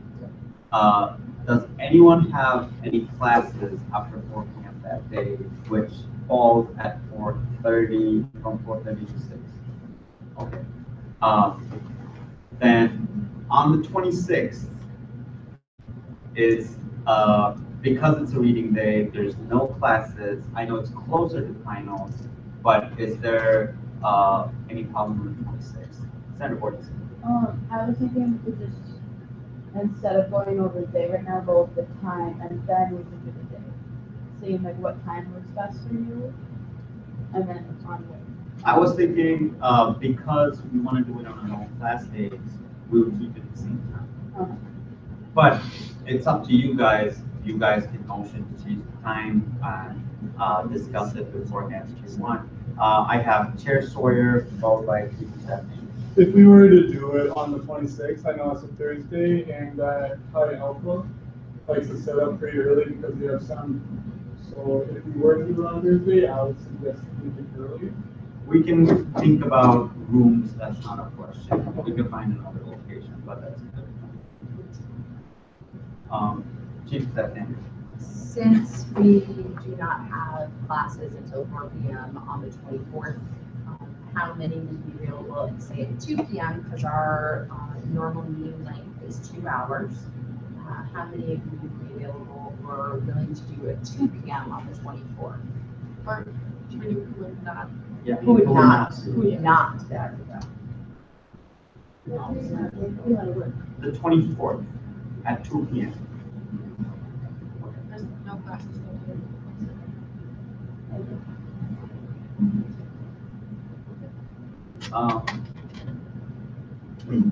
Senator Shepard. I will continue to check. Okay, so going back to Thursday, the 26th, again, meeting date, no classes. Anyone has issue with that? Optimum, Elton? If you on Thursday, what time? Thursday, do it the same time at 4:30 or? I would assume so unless anyone raises the fact that. If we have it at 4:30. Yeah. Chair Brown. If we did 3:30 to accommodate the family too, and for ourselves, so we would not have to do that work with everyone. No. The majority. Or who would not, 3:30 on Thursday, who would not work. What about noon on Thursday, the 26th, at noon? From noon to 1:30, it's not going to be a long meeting, it's class today. Noon to 1:30, will not be able to make it. Okay. I see, so majority is okay with that? Senator Tibbetts? So seeing how it is our last meeting, what will we have for the meeting? Okay, so first of all, we will have the newly elected president and the vice president. It's a tradition that we continue, the gavel handover and all that good stuff. Other than that, we will have to wrap up our year with a summary of what we have done, and we'll hand out our transition reports on that day. We'll talk about a few of the things, what will happen, what can happen next year, and just to finish the year strong. At the same time, as Dr. Grant mentioned, if we're going to have it on the 24th, I think we will, but we could also talk about what I wrote in that letter on the 26th as well. So all that end of the year stuff, and as we go the next few weeks, we might have other items that come in. Chief Stephanie. I apologize, I have one last question. So the big reason why we're talking about moving this meeting, if I understand correctly, is if something occurs in the weather and this room has to be used for sunsplash. So has there? No, because we have Beaver Points option, which the Student Senate is organizing, and we need to be there. At what time? From 4 o'clock to 8 o'clock. The chair needs to answer that. So Beaver Points, I just got on me and Josie Monday or yesterday, Beaver Points auctions will be held here and in the ballroom. The ballroom will be used for the buyouts and small prizes as well. That'll be going on from the beginning of Sunsplash till 6:30. And we're gonna need to Senate help for that. It's gonna be a lot of manpower as well as that. So we'll be busy during that time if available. And then we end the small auctions at 6:30. Then we come down here at 7 o'clock. We do the medium and large tier prizes in this room from 7 o'clock to 8 o'clock if available. if this room is being used, then we're just gonna, regenerate the ballroom and use that for the large auction. And it's regardless of what it is. For the ballroom? For this, This room for the large and convenience here? regardless of what it is. No, if weather conditions and they have to move in here, we're gonna do the large and medium tiers in the ballroom to give the Sunsplash the space they deserve. Either way, the point is we can't do that on that day at that time. The Senate needs to be involved in that process. So the 26th at noon seems like a good time for majority. I would ask a motion. If there is one. Chief of Staff Sanders. I motion to move our final Senate meeting from April 25th to April 26th at 12 p.m. Is there a second? Second by Chair Newby. Discussion. Chair Friends. I feel like this is going to be pretty that is reading day, and yes, we do have Tuesday off. That is for faculty.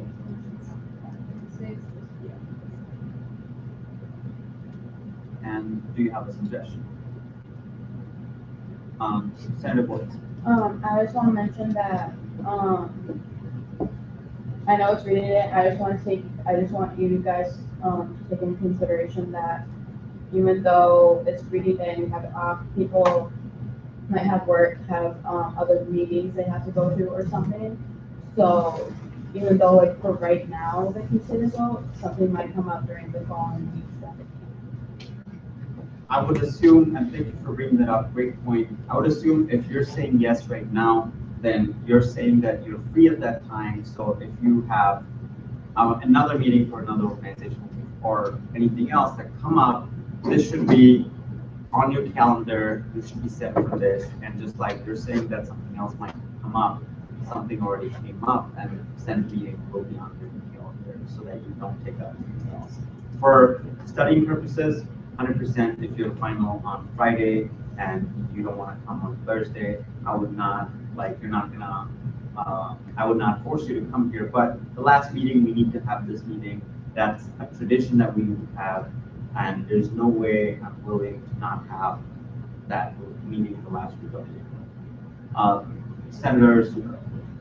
So for clarification of what you said, if we were to choose to vote on this, yes, and you were to vote on it with the in favor, abstain, no.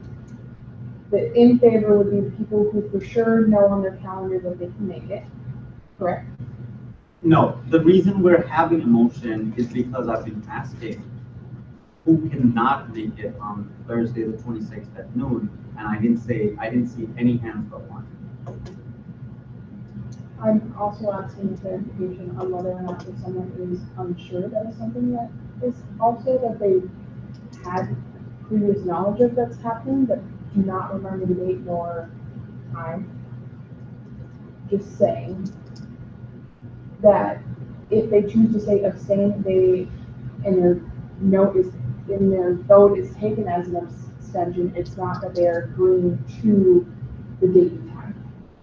No, because if the motion is passed, then the entire body is agreeing to the date and time. So indirectly, you, regardless of which side you voted on, you are agreeing to it because of how the body.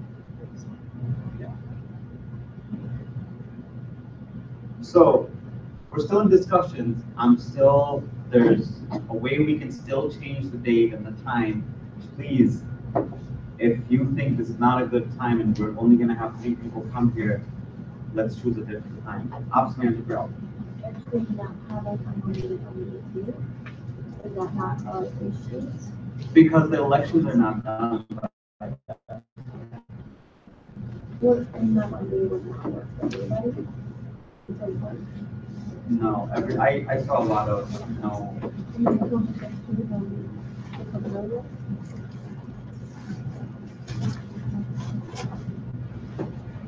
Classes are still held in session on the 25th.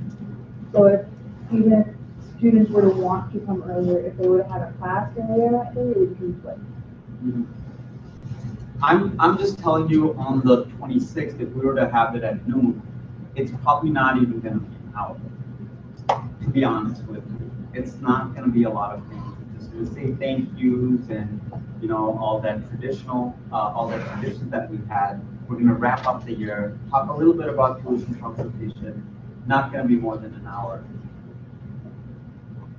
Any other discussion? I just wanted to put it out there that, I don't know, for some people, maybe even having it a little bit earlier might be better, then you're left with less of a break in the day. You're able to attend Student Senate, and then you have the rest of the full day. Let's say if we got done by noon, they're done by 11 a.m. maybe. You have the right to do anything. You're in power. You can amend this motion. You can vote it down.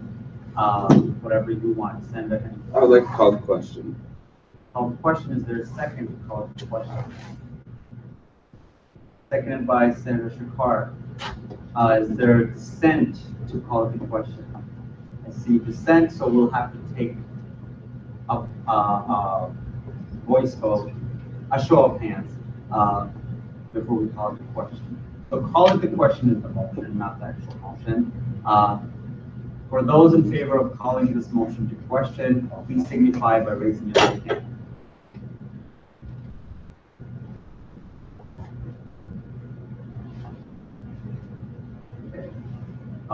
Those opposed?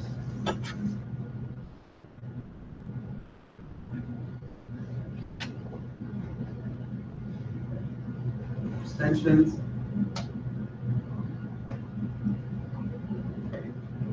Motion fails. So we're still in discussion. Vice President Stockton. Now looking at my calendar, I realize now I can't make it on 10. That's why my dissent. So I would like to amend the motion to push it to 1. Okay. Is there a second for the amendment? Second by Senator Enberger.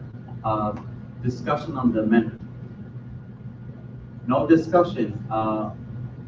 Chair Ewing? I know Senator Splitside was saying maybe taking it earlier in the morning.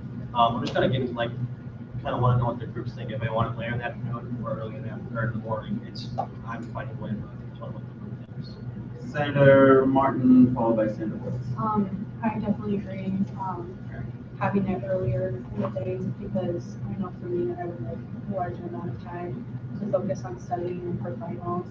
And being it early in the morning, it would just be close to No. If we just do it this weekend,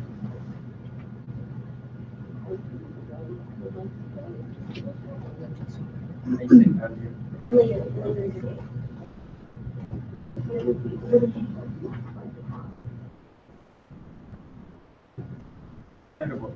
I agree with Senator Solicitor because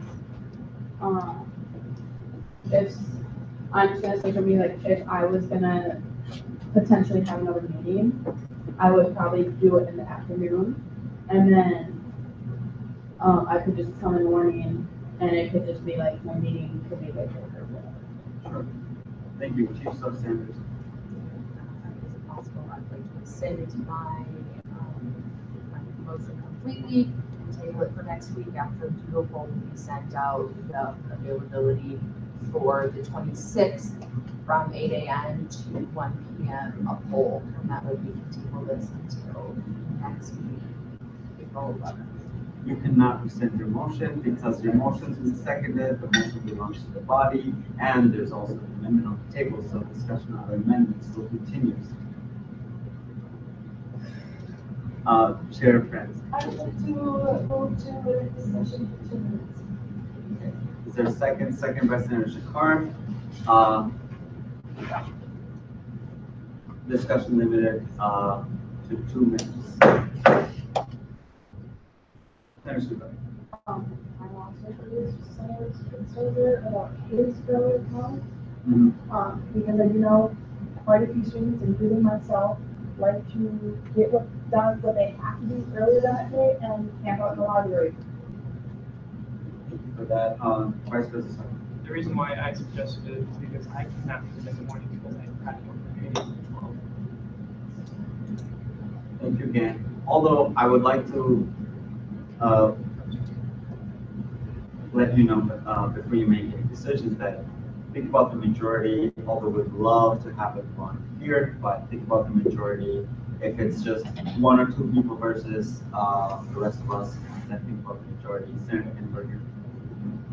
Can I make a suggestion that we vote for the amendment and then vote down the motion so that we can then have another motion to table it until next week? You can still make a motion to table it. Just the fact that Chief of Staff Sanders asked to rescind the motion, that was not possible. Senator Enberger. I motion to table this until next week. Is there a second? Second by Chief of Staff Sanders. Is there dissent to table this motion? Seeing none, a motion to table. Okay, reports. Cabinet reports. Chair Brown. So, obviously, we have like elections and the debate coming up. I encourage you to all get involved, or as involved as you can, whether it be sharing stuff on your social media. Please vote in the upcoming elections. Please attend the debate if you can. Even if you can't stay for the whole thing, it's just good so that you can see up front like who you're going to be voting for and what they have to say. PR-wise, we've been, so this morning we actually shot the first couple scenes of the Love Has No Labels video. I haven't looked at the footage yet, but from what we got, it looks pretty good so far. Obviously, our wristbands came in. Encourage you to grab some of those from the office. And yeah. Grab a few and Hand them out to friends. We have quite a large amount. We have the Love Has No Labels pins. They've yet to be ordered, but we have them designed.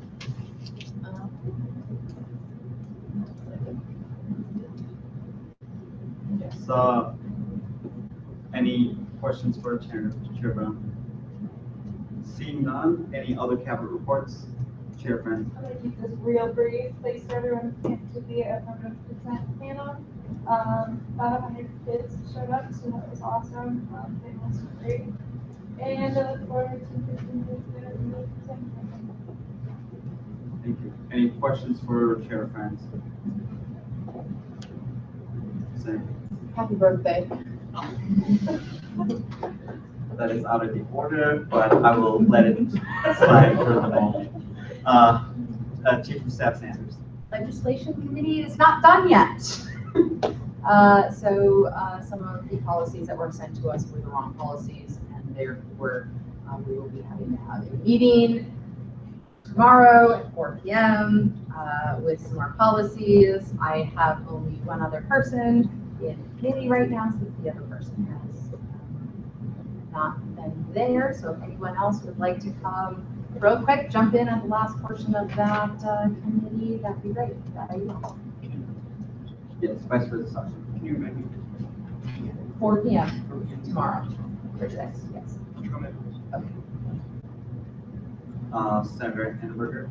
Can you send the policies? As soon as I get that, yes. I will have to send this. Any other cabinet reports? Chair Newby.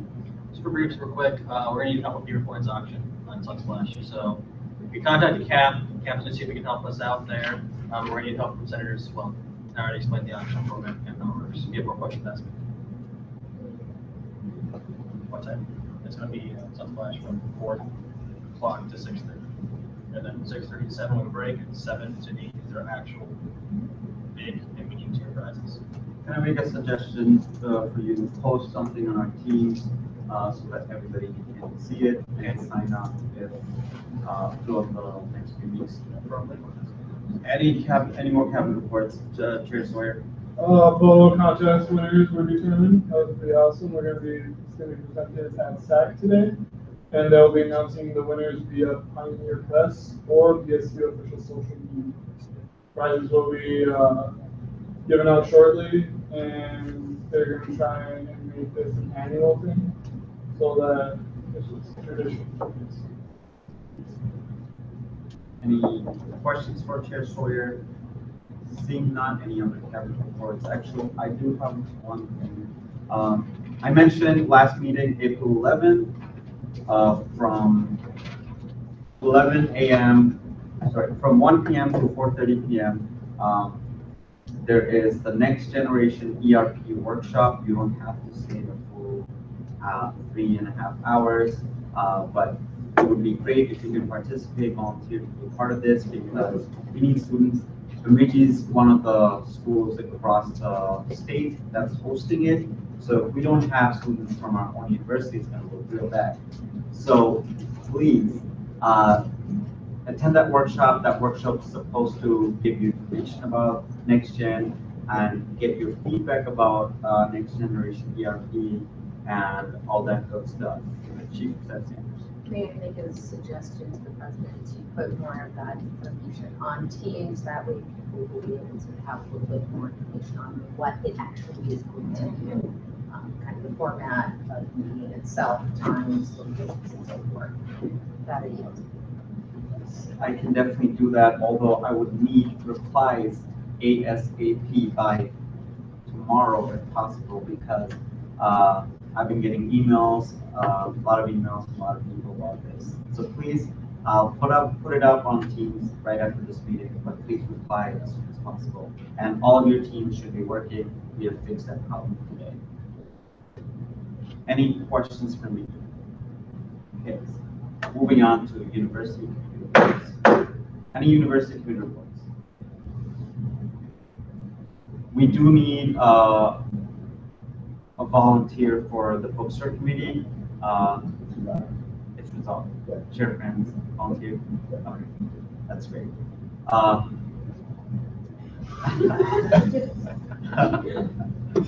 Yes, because I think there was confusion. I assume you did, but anyway, so no other university committee reports. Moving on to student organization updates. Chair Brown. So I briefly had a conversation with Bill. Yeah, I can never say the last name. With Chi Alpha. They said just to keep continuing what we're doing. They appreciate the reach out and stuff. Their suggestion was to keep the Hobson open longer on Thursdays, which is when they have their meetings. Other than that, he was pretty thankful that we reached out and let students do it. Students. Thank you. Vice President. Today, for Student Achievement Day, Flex House educators did a presentation on affirmative consent, and President Hensrud was actually there to witness us, and really cool to see actually, and it went very well, and I will be asking Flex House educators as well to join us next week for our campaign. Just an update on, this is from Sandra Rapp. She couldn't make it because she had a study group for a presentation. So our update from, I believe it's Theta Tau Epsilon and yes, Theta Tau Epsilon. So she told me that she reached out to the president, and the president told her Theta Tau Epsilon and Delta Theta Kappa are organizing the Greek Week. I am not sure about the date when it is. Senator Suka coming out. The dates are the week of the 19th through the 13th, or the not 19th, sorry, the 9th through the 13th. The 9th to the 13th is a Greek Week, and they're going to be doing a lot of events on campus. Some of them are fundraising events as well, and they asked us if we would be able to promote the Greek Week and help in the fundraising somehow, get other students to go to those events, go to those fundraising events that they're hosting. Are these events or activities, if I may ask? They are a mix Okay. of things. I believe that there's any penny wars going on between the two organizations of students donating pennies. I can't remember what off the top of my head, who the pennies are going towards. Remember?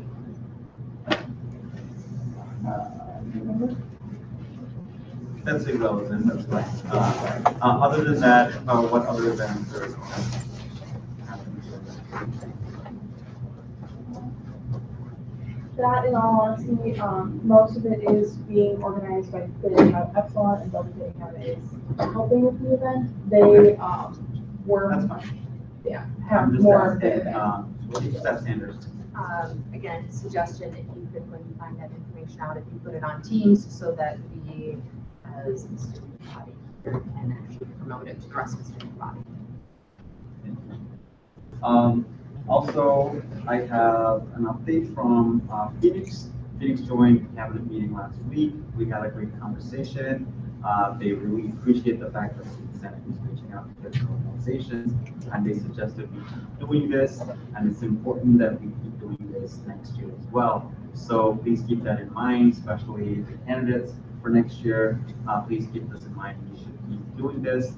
And one thing that they mentioned is in the past, they did not have a great impression of, not so great impression of Student Senate because of our lack of communication. So having them at the table, talking to them when we're talking about policy is really important. So I suggest we do that in the future. Any other student organization updates? Seeing none, moving on to the question. The only thing I want to do is underscore the importance of professions, behind and that and next year we're debating whether or not to come back. And let's talk about the events coming up to the elections. So please participate and send your staff that want to participate and for yourselves and for the students.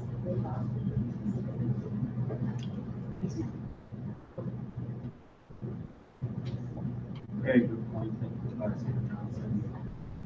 Any other reports? Seeing none, we're going to move on to points. I'd like to start. Happy birthday, Chair France. And let's keep the elections buzz going like last year, even better. Last year, more than 400 plus students voted as far as I've heard. This year, let's step up the bar and take it to 700 students if possible. So please get the buzz going about elections. Any other points from the order? Chair Brown. I know we want to get the buzz going for elections. A lot of that would help if you guys yourselves share these posts that are up from our Facebook page onto your own pages. I find it's the same people doing it over and over again. If we could get more people, more extends out, more people, LinkedIn, Twitter, Instagram, Facebook, all that good stuff. Just to add to that, can I ask you guys to do one thing right now? Can we all, we did that last night at the consent panel. Can you please pull up your social media, either Facebook or Twitter, Instagram, whatever it is, and post whatever you think consent means to you, obviously, appropriately. What you think consent means to you, just write one-liner, whatever you want. Hashtag we are Bemidji State, hashtag affirmative consent. If you can do that, that'd be great. Yes, can we do that now? While we're Piggyback off of that, any future campaigns that Student Senate's going to be doing, we're kind of like creating the hashtag We Are Bemidji State. So whether it be like Student Senate, student government, something like that, we just ask. You could use the hashtag, it'd be nice. Yes. Thank you. Any other points from the good of the order, Chair France? Okay. Seconded by Senator Annenberger. Dissent to adjourn. Seeing none, meeting adjourned at 6:41. Over here. I'll take it.